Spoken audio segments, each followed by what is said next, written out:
I once picked up this trick from a professional who was developing DOE software, and I don't think you'll find that anywhere else online. So I'm going to share it with you. But before we dive into it, I'd like to stress out that most often numerical result variables are just fine. Like for example, the yield of a chemical reaction in gram or the reaction rate.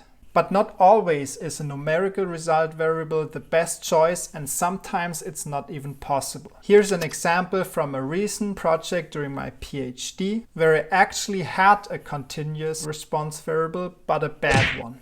My PhD is in the field of fouling control coatings. These are used to prevent organisms like mussels or algae stick to the surface of a ship, thus reducing fuel consumption and CO2 emissions. I use DOE to test the performance of a coating with some novel ingredients. Every week I evaluated the panels that I had immersed at our test station in the Baltic Sea by estimating the percentage of coverage. And yes, that is a numerical result variable. So what went wrong? I think there is one key reason. It is very subjective. Show the same panel to 3 people and you'll get 3 different results. In fact, the margin of error was larger than a train station. And I know that because a colleague of mine actually did a study about it.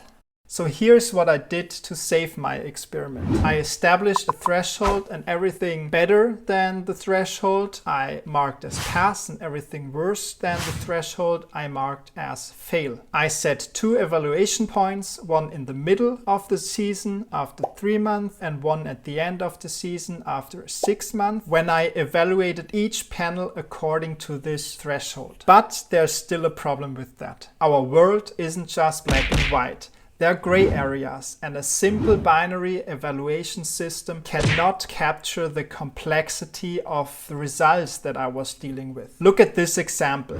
Both images have had assigned a pass value. The same here. Both images would have had assigned a fail value, even though the performance is obviously different. And here comes the trick into play, and I call it the binary breaker. A basic rule of DOE is replication, and by incorporating replicas into your experiment, you can introduce a certain set of objectivity into your pass and fail evaluations. After randomizing your design and conducting the tests, instead of merely having a pass and fail evaluation, you now have a fraction of successes and failures. For example, out of 5 replications, you might get 3 fails and 2 pass. That's 40%. What that means, instead of only having 2 distinct categories, you now have a spectrum of results, and that's especially important for the borderline cases. Generally, you can use the binary breaker whenever you have subjective results involved. Another example could be adhesion testing, where you visually evaluate ablation. One thing that's very important though is that you randomize your design, because else you might be biased.